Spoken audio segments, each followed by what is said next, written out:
दूर एक जंगल में सभी पक्षी अपने अपने घरों में छुपे हुए थे, क्योंकि जंगल में तो बारिशों का मौसम चल रहा था। सभी पक्षी अपने अपने घर में आराम कर रहे थे और वह बारिश ख़त्म होने का इंतज़ार कर रहे थे। और फिर ऐसे ही बारिशों का मौसम निकल जाता है। राजू जी, आपको पता है अब मैं माँ बनने वाली हूँ और आप पापा बनने वाले हैं। तो आप पक्के घर का इंतजाम कर लें, क्योंकि अब बारिश का मौसम निकल चुका है, सर्दी पड़ने वाली है, तो हमें अपने अंडों को सुरक्षित रखना होगा।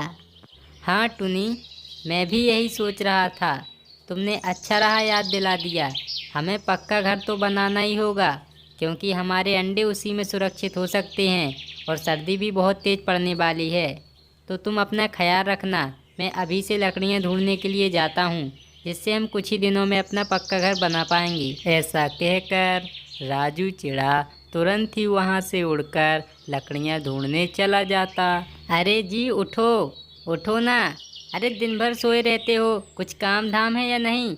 सबके आदमी देखो कैसे काम कर रहे हैं। अरे उठो। अरे भगवान, क्यों मुझे जगा दिया? बताओ, मैं इतना अच्छा तो सो रहा था चैन से। ऐसा मुझसे क्या काम पड़ गया तुम्हें? हाँ हाँ, तुम्हें तो सोने की पड़ी है ना। तुम्हें कुछ याद है? मैं अंडे देने वाली हूँ।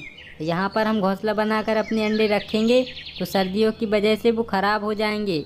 उसके लिए हमें पक्का घर बनाना होगा, इसलिए जाओ और लकड़ियाँ लाकर पक्के घर की तैयारी करो। अरे भगवान, इसके लिए मुझे क्यों जगा दिया? मैं तुम्हारे लिए पक्का घर ढूंढ दूंगा। तुम क्यों परेशान होती हो? अब मुझे सोने भी दो। ऐसे ही जंगल के सभी पक्षी अपना पक्का घर बनाने के लिए जंगल से लकड़ियाँ लाना शुरू कर देते हैं। कोई पक्षी जंगल से लकड़ी लाता तो कोई पक्षी जंगल लकड़ी लेने जाता। ऐसे ही सभी पक्षी लकड़ियाँ लाते हैं और वे अपना अपना घर बनाना शुरू कर देते हैं। और फिर कुछ ही दिनों में सभी पक्षियों के घर बनकर तैयार हो जाते हैं। सभी पक्षी अपने अंडों को अपने पक्के मजबूत घर में सुरक्षित रख लेते हैं। सुनो जी, अब हमारे पास दो दो अंडे हैं। इस बार हमें अपने अंडों की देखभाल अच्छे से करनी होगी। पिछली बार हमारा एक अंडा चुर गया था, इस बार हमें ध्यान रखना होगा। हाँ टुनी, तुम परेशान मत हो। इस बार हम अपने अंडों की देखभाल बहुत अच्छे से करेंगे, जिससे उनसे जल्दी ही बच्चे आ जाएंगे। अरे जी उठो, अब तो हमारा अंडा भी हो चुका है। अब आपने घर भी नहीं बनाया, अब हम कहाँ जाएं? और सर्दी बहुत भयंकर पड़ने वाली है, फिर तो हमारा अंडा पूरा ही बेकार हो जाएगा। बताओ, आपने तो कहा था मैं घर बनाऊंगा। अरे भगवान, नाराज क्यों होती हो? मैंने घर का वादा किया था ना, तो मैं वादा पूरा करूंगा। तुम परेशान मत हो। मैं जाकर किसी पक्षी का घर छीन लूंगा और हम उसी में रहेंगे भगवान। एक दिन की बात है, पुरानी गुफा से एक सर्प बाहर निकलता है।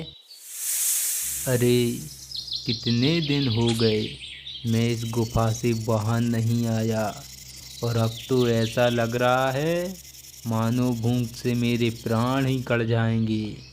आखिर वो सीजन आ ही गया जिसका मुझे बेसब्री से इंतजार था। अब सभी पक्षियों ने अंडे दिए होंगे और मैं जाकर उन्हें खा लूँगा। ऐसा कहकर सांप शिकार करने के लिए बढ़ जाता और वह जंगल की तरफ चला जाता है। वह जंगल में जा ही रहा था, तभी उसे एक पेड़ पर घोंसला दिखाई देता।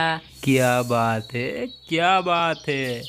मुझे तो जंगल में आते ही शिकार मिलना शुरू हो गया। ऐसा कहकर सांप तुरंत ही पेड़ पर चढ़ जाता और वह पेड़ पर जाकर अंडे को एक ही बार में झपट कर खा लेता है।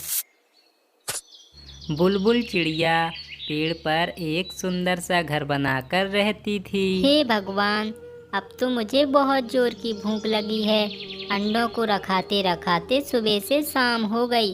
अब ऐसा करती हूँ, अपने लिए कुछ खाने को लाती हूँ। ऐसा कहकर बुलबुल चिड़िया खाने की तलाश में चली जाती है और वह शिकारी सांप जंगल में शिकार की तलाश करते करते बुलबुल चिड़िया के पेड़ के पास पहुंच जाता और वह पेड़ पर घर बना देख तुरंत ही पेड़ पर चढ़ जाता है। यहाँ भी मुझे अंडा मिल गया। ऐसे ही मुझे रोज शिकार मिलता रहा तो जितना मैं दुबला हो चुका हूँ सब ठीक हो जाएगा और एक दिन मैं हष्ट पुष्ट हो जाऊंगा, हष्ट पुष्ट। ऐसा कहकर वह सांप तुरंत ही अंडे को खा लेता। जब वह अंडे को खाकर जा रहा था तभी वहाँ पर बुलबुल चिड़िया आ जाती। हे भगवान, शिकारी सांप ने मेरे अंडे खा लिए और हमारे जंगल में तो शिकारी सांप आ गया है। अब मैं क्या करूं? मुझे सब पक्षियों को बताना होगा। और फिर शिकारी सांप की खबर से सारे जंगल में हड़कंप मच जाता है। सभी पक्षी अपने अपने घर का दरवाजा अच्छे से बंद कर लेते और अपने अंडों का ध्यान रखने लगते हैं। हे भगवान, ये कैसी बला हमारे जंगल में आन पड़ी है। यदि मैं अपने अंडों से दूर गया तो वो सांप मेरे भी अंडे खा सकता है।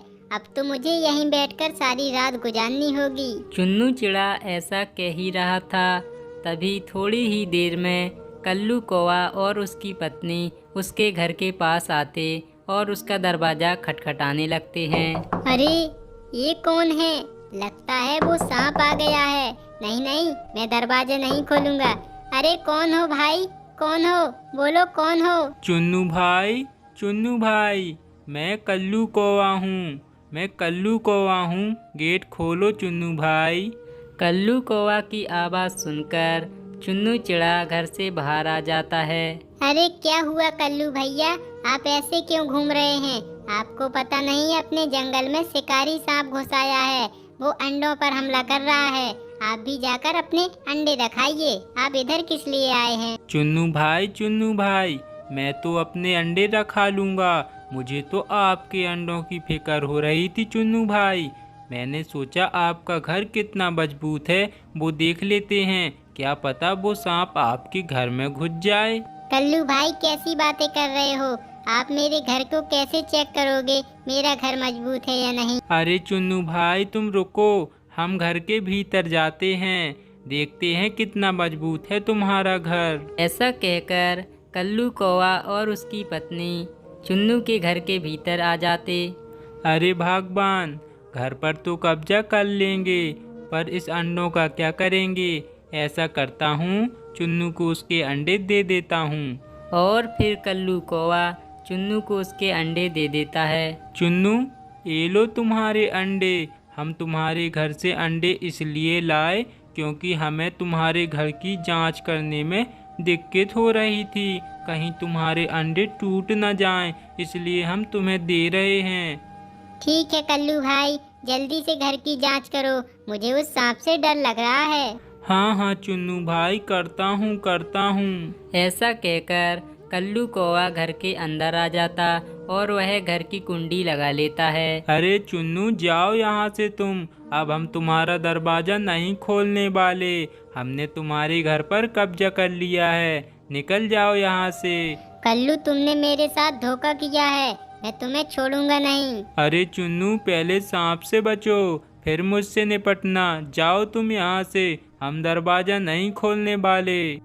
और ऐसे ही कल्लू कौवा बेचारे चुन्नू के घर पर कब्जा कर लेता।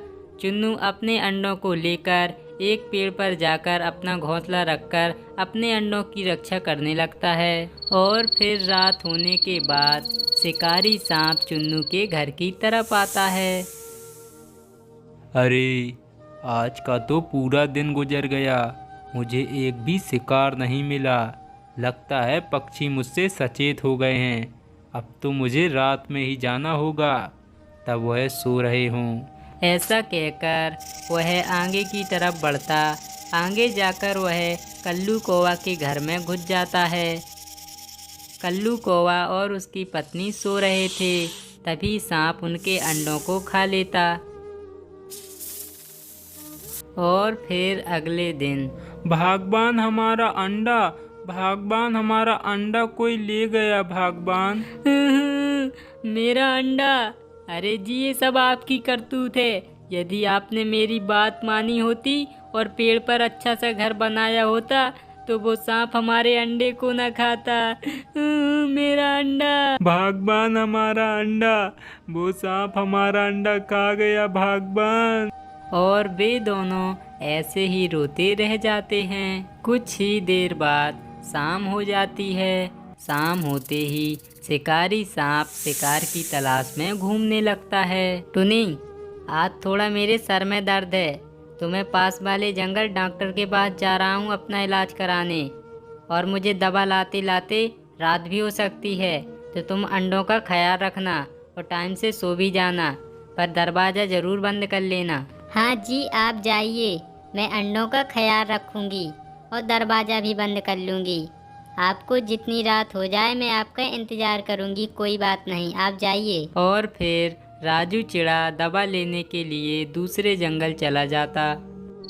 रात होते ही शिकारी सांप शिकार की खोज में निकल पड़ता और वह शिकार ढूंढते ढूंढते टुनी चिड़िया के पेड़ के पास आ जाता।